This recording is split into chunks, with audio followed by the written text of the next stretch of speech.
இங்கே இருக்கிற பையனோ பொண்ணோ யாராவது ஒருத்தர் ஏதாவது கிராமத்துலேருந்து வரீங்க, உங்கள் ஊர்லேருந்து வரீங்க அப்படின்னா, யாராவது ஒரு நாள் ஒரு டிஎஸ்பியாவோ ஒரு சப் கலெக்டராவோ ஒரு ஐஏஎஸ்ஸாவோ ஆயிட்டீங்கன்னு வச்சுக்கோங்க, உங்கள் கூடவே உட்காந்துருக்கிற நண்பர்கள் எத்தனை பேர் உங்களை தேடி வருவாங்கன்னு மட்டும் வெயிட் பண்ணி பாருங்க. உதவிக்காக, உங்களுடைய ஃபோட்டோக்காக, உங்களுடைய நட்புக்காக. காலேஜில் ஒழுங்காக பேசியிருக்க மாட்டான், அப்போ வந்து நல்லா பேசுவாங்க. அதை நான் தவறாக சொல்லலை, அது அந்த பதவி உங்களுக்கு கொடுக்குற மரியாதை.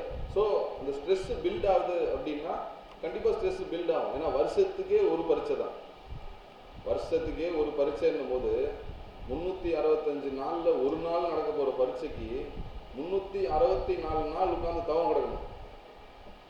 உங்கள் நண்பர்கள்லாம் வேறு கம்பெனியில் போய் 1000 கணக்கில் சம்பாரித்து நல்ல பைக் வாங்கி கல்யாணம் பண்ணி குழந்தைகள் பெற்றுட்டு இருப்பாங்க. நீங்கள் உட்காந்து தாடியை வளர்த்துட்டு மேகங்களில் என்னென்ன வெரைட்டி இருக்குது, கெமிஸ்ட்ரியில் என்னென்ன கெமிக்கல்ஸ் இருக்குதுன்னு உட்காந்து படிச்சுட்டு இருப்பீங்க. சில நேரங்களில் உலகம் உங்களை கோமாளின்னு கூட சொல்லும். அது எல்லாமே அந்த பரீட்சையை பாஸ் பண்ணிட்டீங்கன்னா மாறிடும். ஸோ அந்த ஸ்ட்ரெஸ் எல்லாம் இருக்க தான் செய்யும். ஸ்ட்ரெஸ் இருந்தால் தான் அந்த பெர்ஃபார்மன்ஸ்க்கான ப்ரெஷர் இருக்கும். அந்த ஸ்ட்ரெஸ்லாம் இருக்கட்டும், ஒன்றும் ஆகாது. உங்கள் வயசுக்கெல்லாம் நிறைய இன்னும் ஸ்ட்ரெஸ் ஹேண்டில் பண்ணலாம். ஸ்ட்ரெஸ் எல்லாம் இருக்கவே கூடாது.